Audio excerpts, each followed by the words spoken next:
बच्चों, SBCC में आपका स्वागत है। आज हम प्रश्न 8 करेंगे। P और Q के मानों को ज्ञात कीजिए जिससे कि 25-20 का अभाज्य गुणनखंड 2 घाते 3 गुणित 3 घाते 3 गुणित Q गुणित 7 हो। 25-20 का जो अभाज्य गुणनखंड दिया है, प्रश्न में दे दिया है कि 25-20 का अभाज्य गुणनखंड इतना है, लेकिन हम 25-20 का गुणनखंड करेंगे। इसको निकाल कर तब इससे इसकी तुलना करेंगे। अब 25-20 का अभाज्य गुणनखंड करिए। चलिए,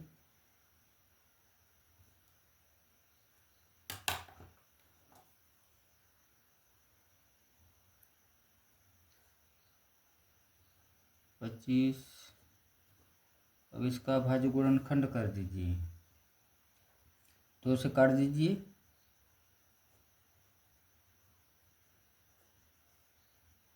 इसके बाद 3 से काट दीजिएगा। 5 और 7 इसको काट दिए। 2 से, फिर 3 से काटे हैं 5 से। इसके बाद देखिए 2 कटे आया है, 3 बार आया है, तो 2 घाते 3 और 3 2 ठे है, 2 बार। 5 एक ही बार है और 7 भी एक ही बार है। अब देखिए इसमें, अब इससे हम तुलना करेंगे जो प्रश्न में दिया है। देखिए 3 घाते 2 है, तो इसमें 3 घाते P है, तो P का हमारा वैल्यू कितना 2 हो जाएगा। अब Q का वैल्यू हमारा 5 है। देखिए Q है तो इसमें 5 है। हल हो गया, इसलिए लिख देंगे P का मतलब यहाँ पर देखिए 3 घाते 2, तो मतलब ये P है, तो P का मान 2 और Q का मान कितना हो गया 5। ये हमारा प्रश्न हल हो गया, ये आंसर हो गया। प्रश्न 8वां कंप्लीट हो गया। प्रश्न 8 देखेंगे। P और Q, अरे सॉरी बच्चों, प्रश्न 9। सिद्ध करो कि कर्ण में 2 अपरिमेय संख्या है तथा दिखाइए 3 बाई कर्ण में 2 भी अपरिमेय संख्या है। पहले हमें दिखाना है कि कर्ण में 2 अपरिमेय संख्या है। इसके बाद 3/कर्ण में 2 को भी हमें अपरिमेय संख्या दिखाना है। दोनों को प्रूफ करना है, कर्ण में 2 को भी और 3/कर्ण में 2 को भी। तो पहले हम इसको प्रूफ करेंगे। कहा इसमें अपरिमेय संख्या, तो पिछले प्रश्नावली में हम लोग कर चुके हैं अपरिमेय संख्या को हल। उसी तरह इनको करेंगे। पहले कर्ण में 2 को हम क्या मान लेंगे, परिमेय संख्या मान लेंगे। इसका विपरीत अपरिमेय कहा है तो इसको हम परिमेय मानेंगे। जैसे हम प्रश्न में पिछले किए थे, इसको मान लीजिए।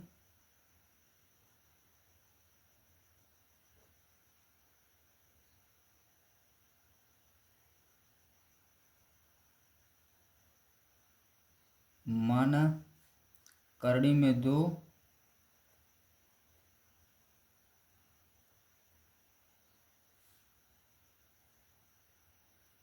एक क्या है, परिमेय संख्या है। कर्ण में 2 एक परिमेय संख्या है जो A/B के बराबर है, जो A/B के बराबर है।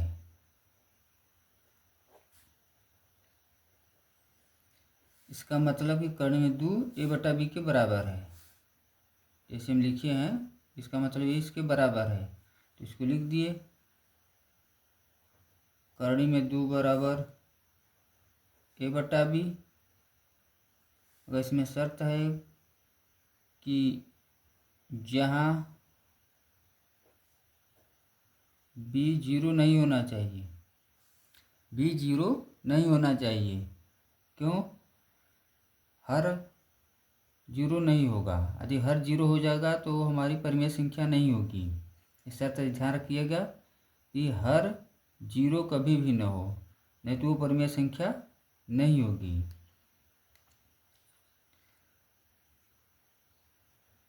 अब इसको उलट दीजिए। इसको ऊपर करेंगे, इसको नीचे, तो इधर का भी उलट जाएगा। जैसे हम इसको ऊपर किए, मतलब हर को ऊपर, अंश को नीचे, मैंने पलट दिए, कहने का मतलब मेरा है। तो ये भी पलट जाएगा, ये भी हमारा पलट जाएगा। हो गया। अब देखिए a बटा बी हमारा परिमेय संख्या है, यहाँ माने हैं। परिमेय संख्या को यदि हम उलट दें, जैसे एग्जाम्पल में, जैसे 3/5, 3/5 परिमेय संख्या है। अब हम इसको उलट दें तो 5/3, तो 5/3 भी तो परिमेय संख्या ही होगी, क्योंकि p/q के रूप में है। जो भी p/q के रूप में होगी वो हमारी क्या होगी? परिमेय संख्या। तो ये भी तो हमारी परिमेय संख्या है, उलटने से कोई प्रभाव नहीं पड़ेगा, परिमेय संख्या ही होगी। जैसे p/q है, q/p कर दिए, तभी वो में परिमेय संख्या ही होगी। तो ये भी हमारी क्या है? परिमेय संख्या ही है। ये हमारी क्या होगी? परिमेय संख्या। तो लिखेंगे चूंकि b/a एक परिमेय संख्या है,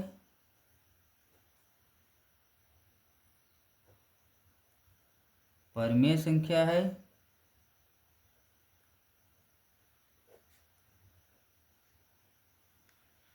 इसलिए, और देखिए 1/2 हमारी भी क्या हो जाएगी? परिमेय संख्या हो जाएगी।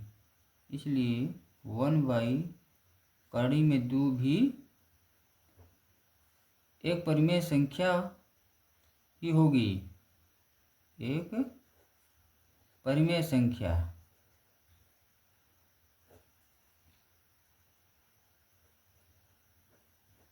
परिमेय संख्या होगी। परंतु इस तथ्य का विरोधाभास क्या है जो माने हैं? परंतु हम माने क्या है? परंतु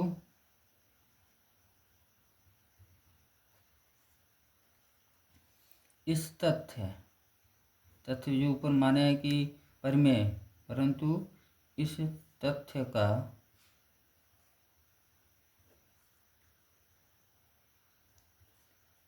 विरोधाभास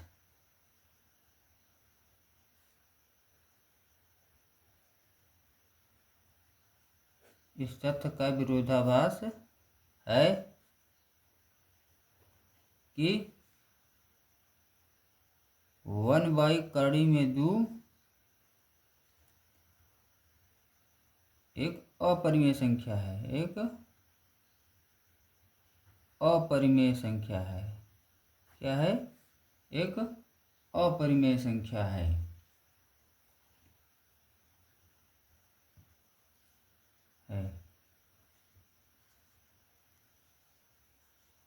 इसलिए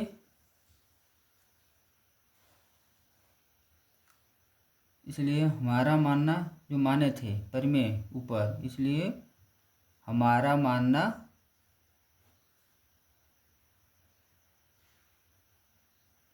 गलत है।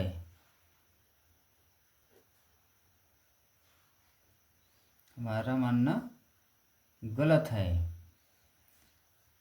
तो लिख दीजिए लास्ट में, अतः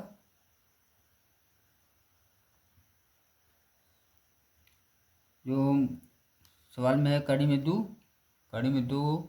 सवाल में कहा है कि अपरिमेय है, वो हमारा सिद्ध हो गया। इसलिए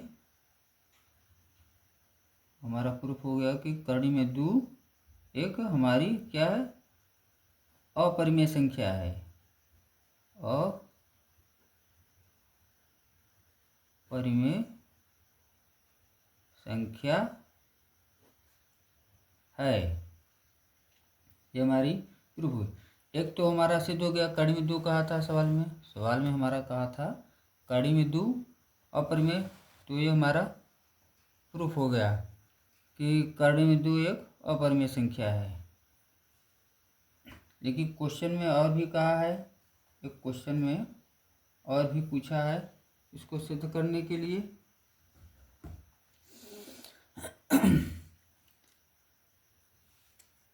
इसमें कहा है कि 3 कड़ी में 2 भी एक परिमेय संख्या है। तो देखिए हम यहाँ प्रूफ कर दिए हैं, यहाँ पर हम प्रूफ कर दिए कड़ी में 2 एक अपरिमेय संख्या है। तो किसी पूर्णांक में 3 हमारी पूर्णांक है। देखिए ये सिद्धांत है, ध्यान, ये देखिए हमारी 3 क्या है, एक पूर्णांक है, मतलब प्राकृतिक संख्या 1 2 3 4 5 जो भी हो, तो ये हमारे 3 क्या है, पूर्णांक है। पूर्णांक में यदि किसी अपरिमेय संख्या से भाग देंगे तो वो भी हमारी क्या होगी, अपरिमेय संख्या ही होगी। ये सिद्धांत है, याद रखिएगा। किसी पूर्णांक में यदि हम अपरिमेय संख्या से भाग दे रहे हैं, कोई भी अपरिमेय संख्या हो, कड़ी में 2 हो, कड़ी में 3 हो, कड़ी में 5 हो, तो यदि उससे हम किसी पूर्णांक में भाग दे रहे हैं तो वो सदैव ही क्या होगी, अपरिमेय संख्या होगी। इसको याद रखिएगा। तो हम आ जाइए अपने, लिखेंगे चूंकि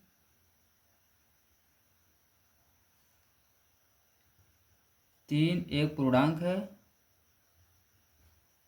3 एक पूर्णांक है, तथा कड़ी में 2 अपरिमेय संख्या है।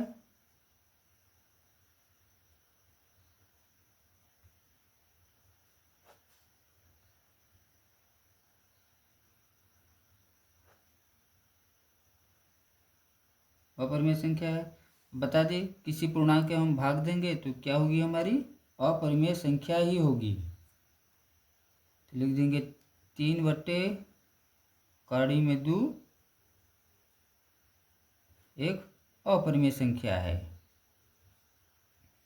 यही हमें तो सिद्ध करना था, अपरिमेय संख्या है। ये हमारा देखिए प्रूफ हो गया, यही हमें सिद्ध करना था। तो लिख देंगे सिद्ध हुआ।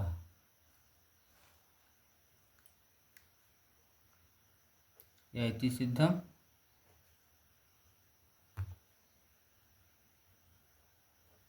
सिद्ध हुआ, यही हमें प्रूफ करना था। ये हमारा नवा क्वेश्चन कंप्लीट हो गया। प्रश्न 10 देखेंगे बच्चों। संख्याओं 55 और 210 का मस ज्ञात कीजिए तथा प्राप्त मस को 55 और 210 के रैखिक संयोजन के रूप में व्यक्त कीजिए। अर्थात ए और बी के कुछ मानों के लिए 55 और 210 का मस 210 ए प्लस 55 बी। अब इसमें क्या है, 55 और 210 का मस ज्ञात कीजिए। इसे 55 और 210 का हम मस भाग विधि से हल करेंगे, क्योंकि इसमें कहा है ना रैखिक संयोजन के रूप में व्यक्त कीजिए।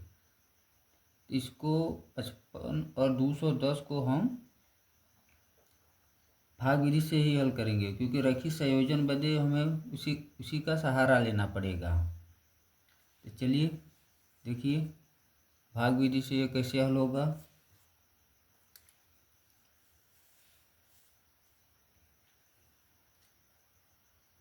पचपन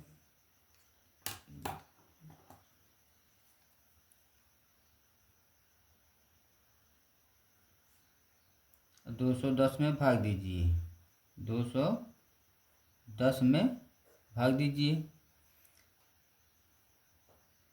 ये 3 बार जाएगा,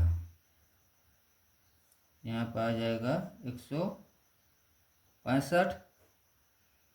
अब इसको घटा लीजिए, तो घटा लेने पर हमारा आ जाएगा ये 45। अब यहाँ पे लिखे, अब जो जिससे भाग दिए हैं अब वो यहाँ पे लिखा जाता है, जिससे भाग दिए हैं अब वो यहाँ क्या हो जाएगा, भाज्य हो जाएगा। भाजक होता है, भाज्य होता है। तब यहाँ पर ये 55 लिख देंगे, फिर भाग दीजिए तो 1 बार में जाएगा। फिर घटा लीजिए, फिर वही क्रिया है जिससे भाग किया है ना, फिर यहाँ पे लिखा जाएगा वही प्रोसेस जैसे इसमें था। तो ये इसमें घटा, फिर इसमें आ गया, फिर भाग दीजिए, फिर ये 4 बार जाएगा, फिर घटा लीजिए 5 आया, फिर वही क्रिया 10 इसमें, ये कितने में 2 बार गया और ये पूर्णतया विभाजित हो गया, मतलब शून्य आ गया या क्रॉस कर, ये कट के हमारा इतना हो गया 5 दूनी 10, ये पूर्णतया विभाजित हो गया, मतलब 55 और 210 का हमारा क्या हुआ मस 5 हुआ, 5 से कट गया लास्ट में, तो हमारा 5 ही हमारा SCF हो गया। तो यहाँ पर लिख देंगे, इसलिए SCF या मस, इसको हिंदी में मस कहते हैं SCF को, किन संख्याओं का 55 और 210 का, 55 210 का कितना हुआ 5 मासा हो गया। अब यहाँ का है रैखिक संयोजन के रूप में, सवाल में कहा है ना रैखिक संयोजन के रूप में व्यक्त करना है। इसको रैखिक संयोजन के रूप में व्यक्त करने के लिए हम लास्ट स्टेपिंग से शुरू करेंगे। लास्ट स्टेपिंग जैसे यहाँ पर देखिए 45 है ना, तो 45 है, तो 45 का हमारा जो यहाँ पर देखिए जो हमारा आया है ना यहाँ पर शेषफल, इसी 45, तो 45, तो देखिए इसको इसी के सहारे से हम हल करेंगे, स्टेप शुरू करेंगे। अब देखिए इसको लिखेंगे 45 10 गुणित 4, यहाँ पर है ना देखिए, इस 45 लिखिए, इसका इसमें गुणा किया जाता है, इसका इसमें गुणा किया जाता है, और जो शेषफल बचता है उसको जोड़ देते हैं, शेषफल जो बचता है उसको जोड़ देते हैं। ये नियम है, यदि जिसको कन्फ्यूजन हो तो थोड़ा सा रफ कर लीजिए। यहाँ पर हमारा क्या है नियम, जिससे भाग देते हैं, जिससे भाग दिए, जिससे हम भाग दिए, इसमें दिए 45 में, तो ये हमारा कितने बार गया 4 बार गया है, और हमारा 40 आ गया है, और बचा हमारे यहाँ पर शेषफल है, जिससे भाग करते हैं वो क्या होता है भाजक होता है। ध्यान दीजिएगा क्या होता है भाजक, जिसमें भाग दिया जाता है वो क्या होता है भाज्य। ये हमारा होता है भागफल, ये शेषफल होता है। जिससे भाग देते हैं वो भाजक होता है, जिसमें हम भाग देंगे वो भाज्य होता है। जो बचा हमारा यहाँ वो ये भागफल हो गया। और नियम क्या है इसका, भाज्य बराबर होता है, भाज्य बराबर भाजक और गुणित्य क्या होता है भागफल। एक मिनट बच्चों, थोड़ा सा जगह चाहिएगा, यहाँ से लिखिए भाज्य, भाज्य बराबर होता है भाजक गुणित्य भागफल। फिर यहाँ पर नहीं हट रहा है तो यहाँ पर प्लस शेषफल। तो भाज्य हमारा देखिए 45 है, यहाँ पर 45 भाजक माने 10 गुणित भागफल, भागफल माने ये, तो इसका इसमें गुणा किया जाता है, देखिए गुणा गुणित 4, फिर प्लस शेष लिखे हैं, शेष हमारा क्या है 5। अब इसको जब गुणा करके जोड़ेंगे तो हमारे इतना आएगा 10 चौके 40, 10 5 45 हो गया। तो वहीं यहाँ रूल लगाया है देखिए यहाँ पर भाज्य लिख दिया जाएगा, भाज्य यहाँ पे लिख दिए। अब इसका इसमें अब भाज्य लिख दिए तो भाजक का किसमें भागफल में गुणा करेंगे और शेषफल जोड़ देंगे, यही यहाँ क्रिया करे हैं हम। हो गया क्लियर, चलिए आगे। ये थोड़ा सा रफ था समझने के लिए। अब आ जाइए यहाँ पर, अब 45 हो गया। अब इसको पक्षांतर कर लीजिए, ये जब इधर आएगा तो हमारा क्या हो जाएगा, चिन्ह प्लस में है तो इधर आएगा तो माइनस में हो जाएगा इसका चिन्ह, और बराबर हमारा हो जाएगा 5। ये हो गया। इसको थोड़ा सा फिर से लिख लीजिए, या डायरेक्ट करना चाहते हैं तो 5 लिख के इसको इधर कर सकते थे। 5 बराबर 45 माइनस 10 गुणित 4, सीधा कर लिए। 5 लिखो, 45 माइनस 10 को यहाँ पर कर लिए, सीधा कर लिए इसको। अब देखिए 45 लिखे माइनस है। अब देखिए यहाँ पर क्या होगा, अब इसको 10 लाना है। अब देखिए, अब यहाँ अब इसके ऊपर ये स्टेप लिए थे हम प्रश्न में, देखिए यहाँ पर 10 45 4 इसका गुणा करके इसमें किए थे, जोड़े थे। अब इसके ऊपर स्टेप देखिए यहाँ पर आ गया 55 आ गया ना, 55। अब 55 अब लिखेंगे, अब 55 45, अब यहाँ पर है ना 45 लिख दिए है। अब 55 देखिए 45 हो गया यहाँ पर। अब हमें आगे क्या करना है, अब इसको 10 लाना है। ये 4 तो बाहर ले लेंगे, 10 लाने के लिए इसका सारा 55 45 लेंगे। 55 में से 45 घटा देंगे तो हमारा 10 आ जाएगा। 55 में से 45 को घटाएंगे तो 10 आएगा। 4 बाहर कॉमन के रूप में ले लेंगे। चलिए अब इसको क्या लिखेंगे, ब्रैकेट में 55 और ऋण 45, ये बाहर कर लीजिएगा। हो गया। अब क्या होगा, 45 तो ऐसे ही रहेगा। अब इसका देखिए, इसमें ऋण चिन्ह का इधर गुणा कर दिया, 4 का इधर से गुणा करते चलिए। ऋण 55 ये गुणा कर दीजिए 4, फिर ऋण का इधर गुणा करिए, फिर इधर से 4 का गुणा कर दीजिए, तो ये हो जाएगा 45 गुणित 4। हो गया यहाँ तक। अब देखिए क्या, देखिए 45 यहाँ पर, यहाँ भी 45 है ना, दोनों है हमारा यहाँ पर। देखिए तो अब इसको जोड़ लीजिए 45 और इसको, देखिए ये जोड़ा जाएगा तो इस टाइप का जोड़ेंगे रफ पर समझने के लिए। जैसे कोई होता है, जैसे देखिए 45 गुणित 4 है, और इसमें हमें 45 को जोड़ना है।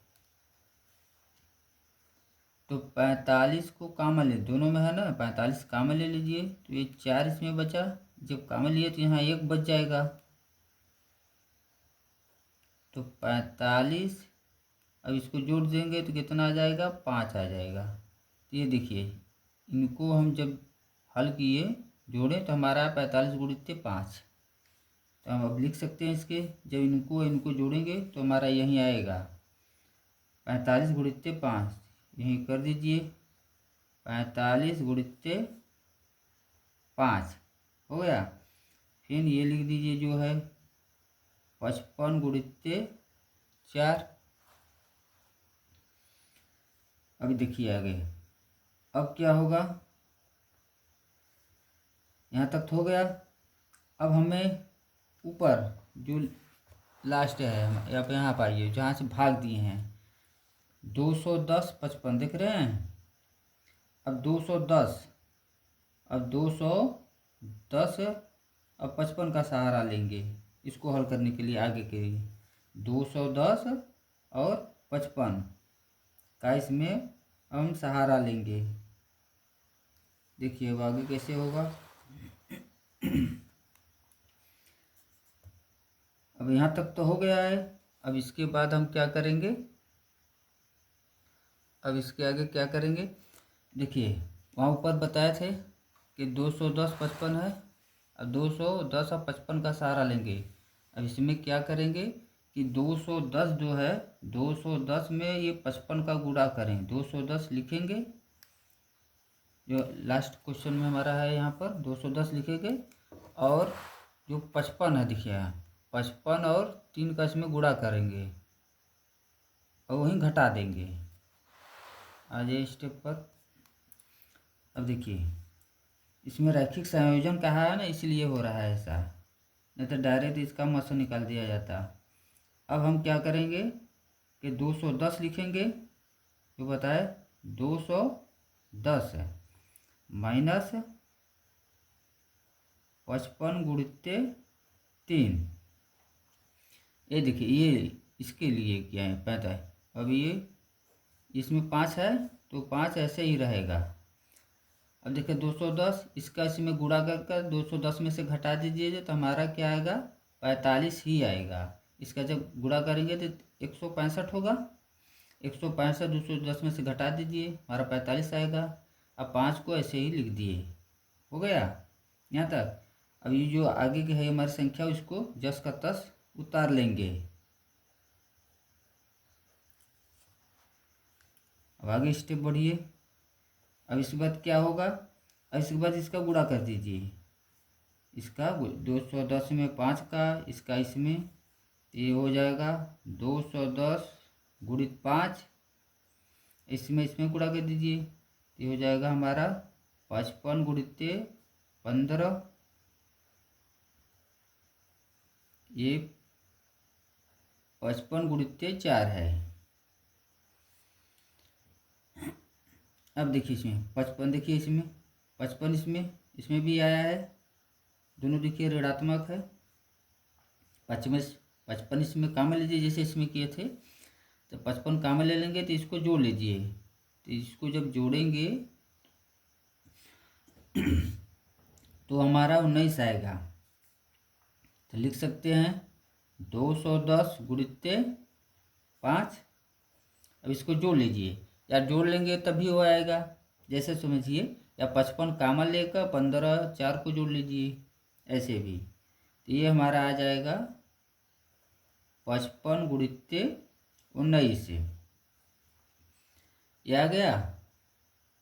अब हमारा ये जो हम हल किए हैं, अब ये और जो ऊपर हमारा क्वेश्चन में दिया है देखिए यहाँ 202 गुणित 5 है और माइनस 55 गुणित 19 है।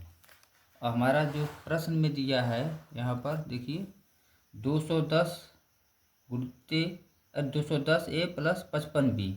अब इस जो संख्या दिया हुआ है, अब इसकी तुलना हम किससे, जो हम हल किए हैं उससे करेंगे, जो हम हल किए हैं उससे तुलना करेंगे। तब उससे तुलना करेंगे तब ये पता चलेगा कि हमारा क्या है।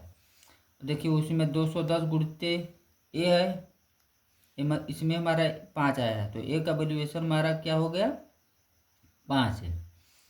उसमें क्या था 55 बी था, प्रश्न में यहाँ बताया। देखिए 55 बी है, तो हमारा यहाँ पर क्या है 55 19 है, तो ये हमारा बी हो जाएगा और ये हमारा ए हो जाएगा। जब उससे तुलना करेंगे दिए हुए प्रश्न में जो दिया हुआ है उस प्रश्न से और जो हम हल किए हैं उससे तुलना करेंगे, तो हमारा ए है ये बी है, तो हमारा आंसर लास्ट में आ गया। इसलिए लिख देंगे, इसलिए ए बराबर ये ए है 210 के साथ हमारे प्रश्न में ए है, तो ये हमारा ए हो गया। अरे सॉरी बच्चों, ये हमारा ए हो गया। और बी क्या है, बी 55 के साथ उसमें देखिए बी लगा है और 55 के साथ उसमें 19 लगा है, तो ये हमारा बी का वैल्यूएशन है। बी का वैल्यूएशन अगर ऋण चिन्ह है तो ऋण चिन्ह लिखेंगे, यदि प्लस रहता तो प्लस नहीं लिखा जाता, मगर ऋण है तो ऋण को उतार लेंगे। ये बी का वैल्यूएशन हो गया, ए का तुलना करने पर हमारे प्रश्न के अनुसार ए और बी के मान आ गए। ये हमारा 10वां क्वेश्चन कंप्लीट हो गया।